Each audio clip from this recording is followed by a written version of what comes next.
आनंद बाळासाहेब जाधव, मुक्काम पोस्ट करूल, तालुका मोहोळ, जिल्हा सोलापूर। आपण देशी कोंबडींचं संगोपन करायला सुरुवात केली। पहिल्यांदा आपण आपल्या घरी एक 8-10 कोंबड्या होत्या। त्यानंतर 5-6 ठिकाणी आपण देशी पोल्ट्री फार्मला भेटी देऊन त्यातून आपण देशी कोंबडी करण्याचा निर्णय घेतला। मग आपण थोड्या कोंबड्या बसवून पिल्ली पहिल्यांदा काढली।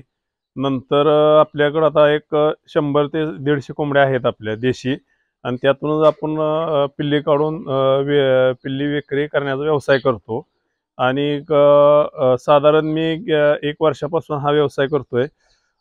मी पहिल्यांदा प्रशिक्षण घेतलं सोलापूर येथून, अंडी उबवणी केंद्र संशोधन केंद्रातून, आणि नंतर मग कोंबडी व्यवसाय करण्यास सुरुवात केली। कारण देशी कोंबडी खाण्यासाठी आणि त्याच्या अंड्याचं हे म्हणजे खाण्यासाठी अंडच शरीरासाठी चांगलं आहे।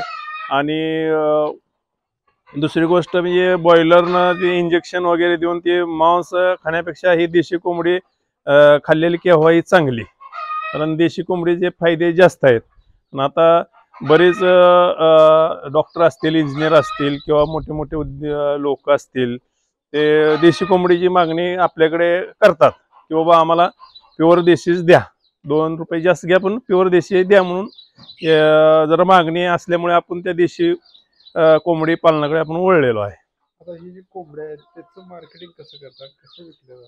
आपण आता सध्या तरी आपण देशी कोंबड्या जे आहेत आपल्या, ते आपण घरी अंडी पिली काढण्यासाठीच आपण त्यांचा उपयोग करतोय।